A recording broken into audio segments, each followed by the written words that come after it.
to one of our final readings of Book Uncle and Me. Today I'm going to read a couple of chapters that are going to get us closer and closer to figuring out how the story ends. The last 3 chapters will be read in a live session at the last week of school. I'm so excited for you to finish this book with me. I hope you have loved it as much as I have. Here we go. 26. One at a time. Want to buy some papaya? Late that evening, the fruit man brings a bag full across the road. Sweet and nice, guaranteed.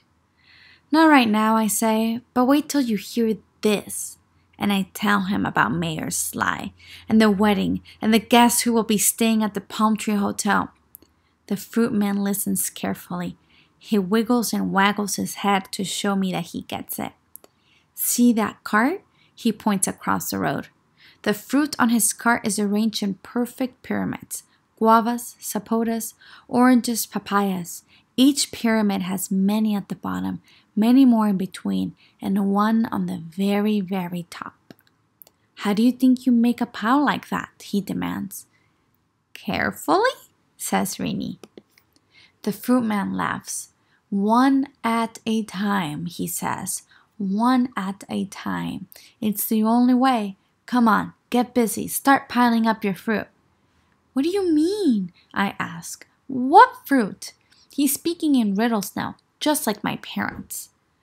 I mean you need people on your side, he says, so you must tell as many people as you can. We don't have much time left. He may be a riddle talker, but the fruit man is right. I get busy. I talk to Anil and Rini. The people we know are kids, so that is who we tell. All day long in school, we tell. We tell our friends and classmates to tell their parents and their aunties and uncles and grandparents and friends and the people next door. Tell them that the only reason the mayor wants Book Uncle off the pavement is to clean up the road for his daughter's wedding. How fair is that? Does the mayor think he owns every street corner? Is Book Uncle no more than debris? Clutter? Tell, we urge them. Keep up the telling. In the next 2 days, we set out again and again up and down St. Mary's Road. Don't vote for Mayor Sly, we tell people. Vote for Karate Samuel. He cares about Book Uncle. Didn't he say so on TV? By Sunday evening, when the parrots have settled down to sleep in the rain tree branches, we drag ourselves back to Horizon apartment flats. My feet hurt. Rini has a blister on her heel, but we are wearing big smiles because we have done good work, and maybe, just maybe, Mayor Sly will lose this election and Book Uncle will be back on the pavement with his books. 27. Counting chickens. Wednesday is election day. Uma votes. Wapa votes. They come back with little ink marks on their fingers to show that they have voted. Rini and I go up and down the stairs asking everyone in Horizon apartment flats, have you voted yet? Have you? The newly marrieds have voted. Yes, they tell us together, holding up their index finger with the little inky marks for proof. Shoba Auntie has voted. Arvind Uncle has voted too. Rini made sure of that. China Abdul Sahib has voted. Has Book Uncle voted? We race around the corner all the way to his little house. Have you voted? We ask him. What's the use? He says. Book Uncle, I cry. You have to vote. With Rini's help, I tell Book Uncle all the things we have been doing to get his library back to its corner. If Karate Samuel wins, he'll let you put your library back. Don't you think you should vote for him? He looks at me through his thick round glasses. We mustn't count our chickens before they are hatched. What chickens? Rini and I say together. Then I get it. These chickens are like marbles and bricks and flapping doves. Book Uncle, I say, forget the chickens. If you vote, you will be one of those doves that managed to escape from the hunter. He stares at me. The doves, I remind him, in that book that you lent me. You are right, he says slowly, in a thinking very hard kind of voice. I'll go now. Is there still time? Yes, we say. There is still a little time before the polls close. We see him on his way. Then we head back, feeling as if we have done a full day's work. Rini goes home. I go back to 3A where Wapa is boiling rice. Where's Uma? I ask. He tells me she's taken the phone to the shop to be repaired. It's lost its ringtone, Wapa says, but Nathan's Electronics said they could fix it. Oh! I cry. We should have gone to the shops. We talked to lots of people, but we didn't talk to the shopkeepers. The rice water boils over.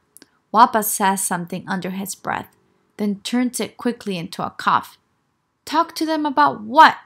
Says Wapa. About book, Uncle. I explain about the fruit man's pyramids of guavas, sapotas, oranges, and papayas, and getting big things done little by little, and gathering the people we need. I tell him how I have been talking to people all day long, urging them to vote for Karate Samuel because he'll help Book Uncle and Mayor Sly won't. Wapa turns away from the steaming rice. He leans against the kitchen counter and looks at me. He looks and looks. He looks at me as if I have suddenly grown wings and I'm about to begin flapping around the room. I cannot tell if Wapa's smiling or serious. Is it possible to be both? Jasmine, he says at last. Election day is almost over. We'll know the result in a few more days. There's nothing else you can do. He is right. But still I go to my room and count the books on my shelf as if they've hatched into chickens. 28. Whose victory is it anyway? It takes too many days for the election results to come out on TV. I think I will go crazy from all the waiting. Why can't they add up the votes sooner, now that everything's supposed to be double quick with the internet and all? Why are they so slow? People are always telling kids to hurry up. Now it seems as if the grown-up world has slowed to a crawl. A whole week goes by the way snails are supposed to.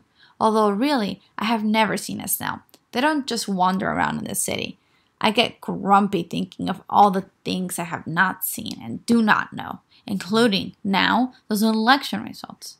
On Wednesday at dinner time, I pull the clothes off the washing line. I wash my hands and put the plates out for dinner. Then I help Uma to put out rice and egg curry and crunchy fried yams and grated carrots with mustard seeds on top. By the time we finish eating, it is dark. The breezes blow in from the faraway beach over the city rooftop. Rini comes over. I go up to the terrace with her and pick up the flowers that have blown off the rain tree. Their puffy pink petals are turning limp. We roll them between our fingers and let the pollen streak our hands. Rini, Jasmine, Shoba auntie is calling up from their balcony. Come down! Come listen!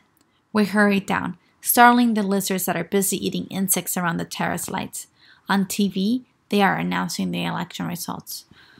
Oh, look, look, look, look! Rini shrieks and points.